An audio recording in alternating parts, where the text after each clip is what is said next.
Halo teman-teman, selamat datang di channel Takwil Anime. Assalamualaikum.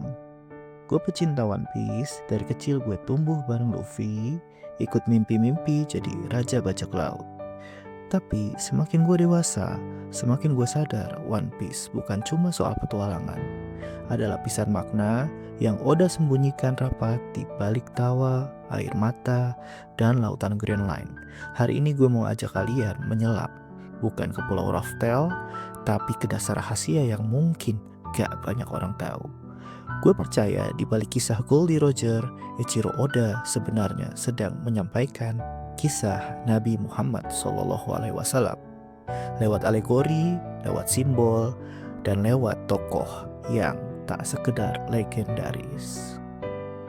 Kita mulai dari satu hal yang paling sederhana, yaitu nama. Dalam komunikasi radio militer, kalimat Roger itu artinya message received and understood.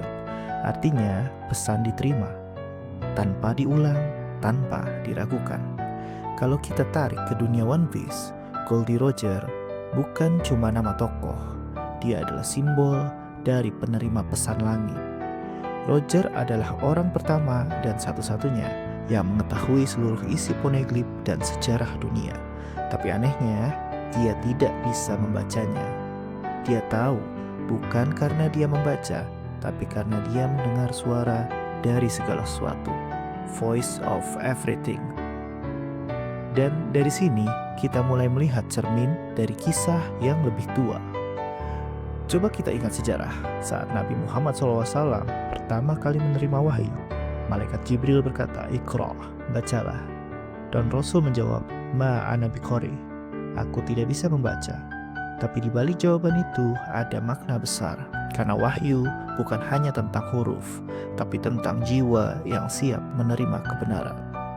Sama seperti Roger yang tidak membaca poneglyph, tapi memahami maknanya dengan hatinya. Nabi Muhammad SAW menerima wahyu dari langit. Roger menerima pesan dari zaman yang hilang. Keduanya tidak membaca secara literal, tapi mereka membawa pesan yang mengubah dunia. Sekarang kita bahas poneglyph, batu besar penuh ukiran. Tidak semua orang bisa membacanya, hanya keturunan Kozuki, garis yang terjaga yang bisa menulisnya. Mirip banget sama konsep wahyu. Al-Quran juga tidak bisa disentuh sembarangan, tak bisa dimanipulasi, dan tak bisa ditulis sembarangan. Nabi Muhammad tidak menulis wahyu itu, tapi beliau menghafalnya, menghidupkannya, menjadikannya cahaya dalam laku dan akhlaknya. Sama seperti Roger, dia tidak menulis ulang poneglyph, tapi dia tahu pesan itu harus diteruskan. Dan dia yakin akan ada orang yang setelahnya yang bisa membacanya. Lalu ada satu simbol yang bikin bulu kuduk gue merinding waktu pertama kali sadar. Kamu Sari.